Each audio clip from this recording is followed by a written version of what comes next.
Hello बच्चों, आपका स्वागत है गुरुकुल एकेडमी पर। आज हम क्लास 12th के हिस्ट्री के ऑब्जेक्टिव क्वेश्चन देखने वाले हैं। हिस्ट्री के चैप्टर 12 में जितने भी महत्वपूर्ण ऑब्जेक्टिव क्वेश्चन बने हैं उसे हम आपके लिए संकलित किए हैं। ऑब्जेक्टिव के क्वेश्चनों में जो भी महत्वपूर्ण ऑब्जेक्टिव क्वेश्चन है उसी क्वेश्चनों को आपको इस प्रकार के क्वेश्चन सीरीज में देखने को मिलेगा। अगर वीडियो देखना शुरू करते हैं तो अंत तक देखिए ताकि आपको इससे कुछ फ़ायदा हो सके और आप बोर्ड एग्ज़ाम में अच्छे से परफॉर्म करके अपने अच्छे नंबर ला सके। तो चैप्टर 12 में जो भी महत्वपूर्ण क्वेश्चन बने हैं उसे अंत तक देखिए। इसी प्रकार से हिस्ट्री के अन्य चैप्टर के वीडियो आप नहीं देखे हैं तो आप प्ले लिस्ट में जाकर देख सकते हैं। वहाँ आपको हिस्ट्री से रिलेटेड या फिर अन्य सब्जेक्ट से रिलेटेड सभी वीडियो चैप्टर वाइज मिल जाएंगे। तो जाइए और देखिए। अगर चैनल पर नए हैं तो चैनल को सब्सक्राइब करके बेल आइकन दबा दीजिए ताकि आपको वीडियो का नोटिफिकेशन मिलता रहे। तो चलिए शुरू करते हैं आज के पहले क्वेश्चन से। आज का पहला क्वेश्चन है, इसमें पूछा गया है कि इंडिया गेट का निर्माण कब हुआ। इंडिया गेट का निर्माण कब हुआ? ऑप्शन ए है 1911 ईस्वी में, ऑप्शन बी है 1921 ईस्वी में, ऑप्शन सी है 1931 ईस्वी में, ऑप्शन डी है 1941 ईस्वी में। तो इंडिया गेट का निर्माण कब किया गया था? तो एक का सही उत्तर हो जाएगा ऑप्शन सी, 1931 ईस्वी में इंडिया गेट का निर्माण किया गया था। अगला क्वेश्चन है क्वेश्चन नंबर 2। इसमें पूछा गया है कि गेटवे ऑफ इंडिया का निर्माण कब हुआ। गेटवे ऑफ इंडिया का निर्माण कब हुआ? ऑप्शन ए है 1910 ईस्वी में, ऑप्शन बी है 1912 ईस्वी में, ऑप्शन सी है 1913 ईस्वी में, ऑप्शन डी है 1914 ईस्वी में। तो गेटवे ऑफ इंडिया का निर्माण कब हुआ था? तो दो का सही उत्तर हो जाएगा ऑप्शन सी, 1913 ईस्वी में गेटवे ऑफ इंडिया का निर्माण हुआ था। अगला क्वेश्चन नंबर 3। इसमें पूछा गया कि भारत में रेलवे की शुरुआत कब हुई। भारत में रेलवे की शुरुआत कब हुई? ऑप्शन ए है 1753 ईस्वी में, ऑप्शन बी है 1773 ईस्वी में, ऑप्शन सी है 1753 ईस्वी में, ऑप्शन डी है इनमें से कोई नहीं। तो भारत में रेलवे की शुरुआत कब हुई थी? तो 3 का सही उत्तर हो जाएगा ऑप्शन सी, 1853 ईस्वी में भारत में रेलवे की शुरुआत की गई थी। अगला क्वेश्चन है क्वेश्चन नंबर 4। इसमें पूछा है कि भारत की राजधानी कलकत्ता से दिल्ली स्थानांतरित हुई थी। भारत की राजधानी कलकत्ता से दिल्ली कब स्थानांतरित की गई थी? तो ऑप्शन ए है 1909 ईस्वी में, ऑप्शन बी है 1910 ईस्वी में, ऑप्शन सी है 1911 ईस्वी में, ऑप्शन डी 1912 ईस्वी में। तो भारत की राजधानी कलकत्ता से दिल्ली कब स्थानांतरित की गई थी? तो 4 का सही उत्तर हो जाएगा ऑप्शन सी, 1911 ईस्वी में भारत की राजधानी कलकत्ता से दिल्ली बनाई गई थी। अगला क्वेश्चन नंबर 5। इसमें पूछा है कि कलकत्ता में सर्वोच्च न्यायालय की स्थापना कब की गई। कलकत्ता में सर्वोच्च न्यायालय की स्थापना कब की गई? ऑप्शन ए है 1885 ईस्वी में, ऑप्शन बी है 1773 ईस्वी में, ऑप्शन सी है 1771 ईस्वी में, ऑप्शन डी है 1673 ईस्वी में। तो कलकत्ता में सर्वोच्च न्यायालय की स्थापना कब की गई? तो 5 का सही उत्तर हो जाएगा ऑप्शन बी, 1773 ईस्वी में। अगला क्वेश्चन है क्वेश्चन नंबर 6। इसमें पूछा है कि अपनी बेसिक शहरों में प्रायः निम्नलिखित 3 शहर शामिल किए जाते हैं। अपनी बेसिक शहरों में प्रायः निम्नलिखित 3 शहर कौन कौन शामिल किए जाते हैं? तो ऑप्शन ए है मद्रास, कलकत्ता तथा बम्बई, ऑप्शन बी है विशाखापट्टनम, कोचीन तथा मैसूर, ऑप्शन सी है दिल्ली, सूरत तथा आगरा, ऑप्शन डी है इनमें से कोई नहीं। तो अपनी बेसिक शहरों में निम्नलिखित किन शहरों को शामिल किया जाता है? तो 6 का सही उत्तर हो जाएगा ऑप्शन ए, मद्रास, कलकत्ता और बम्बई को शामिल किया जाता है अपनी बेसिक शहरों में। अगला क्वेश्चन है क्वेश्चन नंबर 7। इसमें पूछा है कि मद्रास, कलकत्ता, बम्बई तीनों शहरों की एक सामान्य प्रमुख विशेषता क्या थी। कलकत्ता, मद्रास, बम्बई तीनों शहरों की एक समान प्रमुख विशेषता क्या थी? ऑप्शन ए है तीनों शहर मूलतः मत्स्य ग्रहण तथा बुनाई के गांव थे। ऑप्शन बी है तीनों शहर ब्रिटिश राज की राजधानियां थी। ऑप्शन सी है तीनों शहर विदेशी टकराव के एक समान केंद्र निरंतर रहे। ऑप्शन सी है तीनों शहर के लोग केवल अंग्रेजी भाषाई ही थे। तो 7 का सही उत्तर हो जाएगा ऑप्शन ए, तीनों शहर मूलतः मत्स्य ग्रहण तथा बुनाई के गांव थे। अगला क्वेश्चन है क्वेश्चन नंबर 8। इसमें पूछा गया है कि ब्रिटिश ईस्ट इंडिया कंपनी को किसने 1611 ईस्वी में दिया था। ब्रिटिश ईस्ट इंडिया कंपनी को किसने 1611 ईस्वी में दिया था। तो ऑप्शन ए है ब्रिटेन के राजा ने। ऑप्शन बी है पुर्तगाली व्यापारियों ने, फ्रांसीसियों ने। ऑप्शन बी है फ्रांसीसियों ने। ऑप्शन डी है मराठों ने। तो ब्रिटिश ईस्ट इंडिया कंपनी को किसने 1611 ईस्वी में, ये क्वेश्चन थोड़ा सा कंफ्यूजिंग है तो ये क्वेश्चन को छोड़ दीजिए। अगला क्वेश्चन देखते हैं क्वेश्चन नंबर 9। इसमें पूछा गया है कि मिर्ज़ा गालिब के लिए कौन सा उत्तर सर्वाधिक ठीक है। मिर्ज़ा गालिब के लिए कौन सा उत्तर सर्वाधिक ठीक है। तो ऑप्शन ए है वह इस्लाम का प्रचारक था।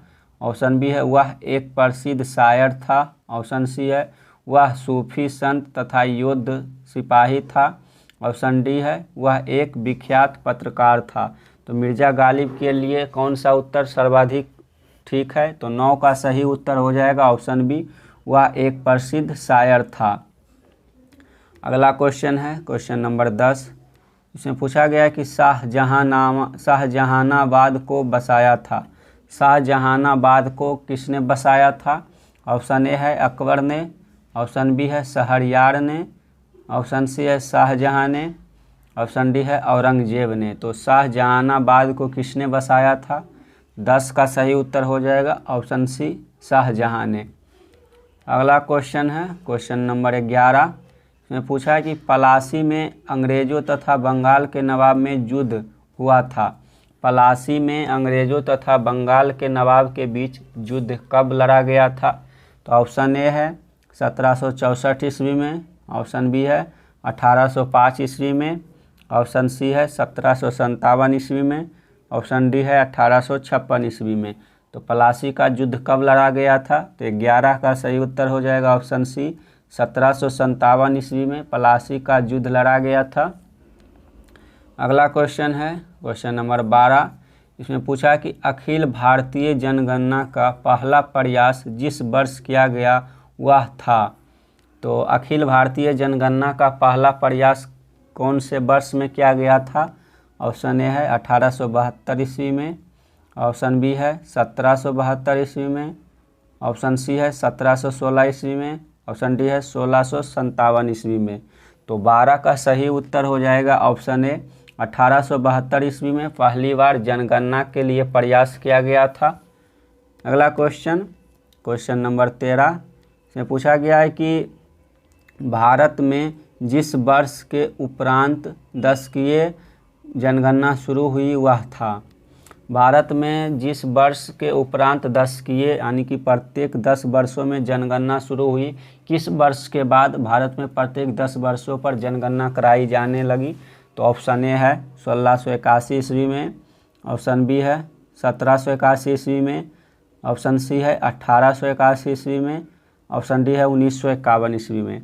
तो 13 का सही उत्तर हो जाएगा ऑप्शन सी, 1881 ईस्वी के बाद प्रत्येक 10 वर्षों पर लगातार जनगणना कराई जाने लगी जो कि अब तक जारी है। तो 13 का सही उत्तर हो जाएगा 1881 ईस्वी। अगला क्वेश्चन है क्वेश्चन नंबर 14। इसमें पूछा है कि भारत में शहरीकरण की रफ्तार जिस वर्ष के बाद धीमी थी वह था। तो भारत में शहरीकरण की रफ्तार किस वर्ष के बाद धीमी हो गई थी जो कि लगातार धीमी ही रही। तो ऑप्शन ए है 1700 ईस्वी में। ऑप्शन बी है 1800 ईस्वी में। ऑप्शन सी है 1900 ईस्वी में। ऑप्शन डी है इनमें से कोई नहीं।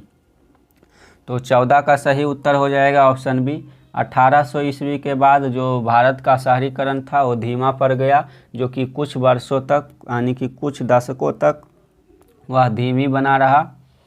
अगला क्वेश्चन नंबर 15, इसमें पूछा है कि मद्रास का नाम बदलकर रखा गया। मद्रास का नाम बदलकर निम्नलिखित में से क्या रखा गया? तो ऑप्शन ए है चेन्नई, ऑप्शन बी है बेंगलुरु, ऑप्शन सी है हैदराबाद, ऑप्शन डी है सिकंदराबाद। तो मद्रास का नाम बदलकर क्या रखा गया? तो 15 का सही उत्तर हो जाएगा ऑप्शन ए चेन्नई। अगला क्वेश्चन नंबर 16, इसमें पूछा है कि विक्टोरिया टर्मिनस किस शैली की इमारत है? विक्टोरिया टर्मिनस किस शैली की इमारत है? तो ऑप्शन ए है नवशास्त्रीय शैली, ऑप्शन बी है नवग्रांथिक शैली, ऑप्शन सी है इंडो सारा सैनिक शैली, ऑप्शन डी इनमें से कोई नहीं। तो विक्टोरिया टर्मिनस किस शैली का इमारत है? तो 16 का सही उत्तर हो जाएगा ऑप्शन बी नवगौथिक शैली। यहाँ गौथिक हो जाएगा, तो नवगौथिक शैली का वो उदाहरण है जो विक्टोरिया टर्मिनस है। अगला क्वेश्चन नंबर 17, इसमें पूछा गया है कि कलकत्ता में अंग्रेज़ों की किलेबंदी बस्ती का नाम क्या था? कलकत्ता में अंग्रेज़ों की किलेबंदी बस्ती का नाम क्या था? ऑप्शन ए है Fort Saint George, option B है Fort Saint David, option B है फोर्ट विलियम, ऑप्शन डी है इनमें से कोई नहीं। तो कलकत्ता के जो किला था, अंग्रेज़ों का किलाबंदी किया हुआ किला, उसका नाम क्या था? तो 17 का सही उत्तर हो जाएगा option C Fort William Calcutta के किले का नाम था। अगला क्वेश्चन नंबर 18, इसमें पूछा गया कि चौल या फिर इमारतें इस नगर की प्रमुख विशेषता थी। चौल इमारतें किस नगर की प्रमुख विशेषता थी? तो ऑप्शन ए है दिल्ली, ऑप्शन बी है बम्बई, ऑप्शन सी है मद्रास, ऑप्शन डी है कलकत्ता। तो चौल इमारतें किस नगर की प्रमुख विशेषता थी? तो 18 का सही उत्तर हो जाएगा ऑप्शन बी बम्बई। अगला क्वेश्चन नंबर 19, इसमें पूछा गया है कि स्वेज नहर व्यापार हेतु खोली गई। स्वेज नहर को व्यापार हेतु कब खोली गई? तो ऑप्शन ए है 1870 ईस्वी में, ऑप्शन बी है 1869 ईस्वी में, ऑप्शन सी है 1978 ईस्वी में, ऑप्शन सी है 1860 ईस्वी में। तो स्वेज नहर व्यापार हेतु कब खोली गई?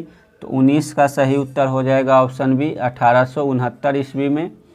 अगला क्वेश्चन नंबर 20, इसमें पूछा गया है कि 7 द्वीपों का नगर कहा जाता है।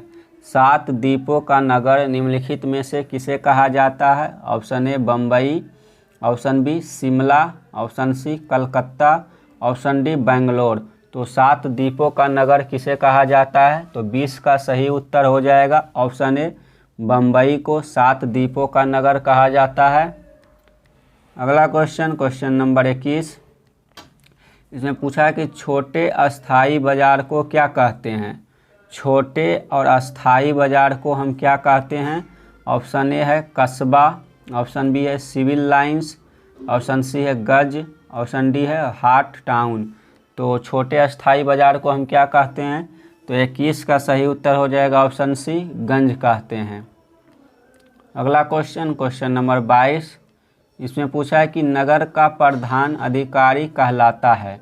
नगर का प्रधान अधिकारी निम्नलिखित में से क्या कहलाता है? ऑप्शन ए पुरपाल, ऑप्शन बी नागरक, ऑप्शन सी कोतवाल, ऑप्शन डी प्रधान। तो नगर का प्रधान अधिकारी क्या कहलाता है? तो 22 का सही उत्तर हो जाएगा ऑप्शन ए पुरपाल कहलाता है। अगला क्वेश्चन नंबर 23, इसमें पूछा गया कि फोर्ट विलियम किस शहर में स्थित है? फोर्ट विलियम किस शहर में स्थित है? तो 23 का सही उत्तर हो जाएगा ऑप्शन डी कोलकाता में स्थित है। अभी इस प्रकार के पिछले क्वेश्चन में देखे थे। अगला क्वेश्चन नंबर 24, जो कि आज का आखिरी क्वेश्चन है। इसमें पूछा है कि गेटवे ऑफ इंडिया किस शैली का उदाहरण है? गेटवे ऑफ इंडिया किस शैली का उदाहरण है? ऑप्शन ए है नवशास्त्रीय शैली, ऑप्शन बी है नवगौथिक शैली, ऑप्शन सी है इंडो सारा सैनिक शैली, ऑप्शन डी इनमें से कोई नहीं। तो 24 का सही उत्तर हो जाएगा ऑप्शन सी इंडो सारा सैनिक शैली का उदाहरण है गेटवे ऑफ इंडिया। तो आज हम इस प्रकार से जो हिस्ट्री का टोटल 24 क्वेश्चनों को देखे हैं, तो हम आशा करते हैं कि आपको यह क्वेश्चन सीरीज पसंद आया होगा। अगर इस प्रकार के क्वेश्चन सीरीज आप देखना चाहते हैं तो आप हमें कमेंट में बता सकते हैं। अगर वीडियो पसंद आया हो तो वीडियो को लाइक कर दीजिए। चैनल पर नए हैं तो चैनल को सब्सक्राइब करके बेल आइकन दबा दीजिए ताकि आपको वीडियो का नोटिफिकेशन मिलता रहे। तो चलिए मिलते हैं एक नए वीडियो के साथ। तब तक के लिए धन्यवाद, शुक्रिया।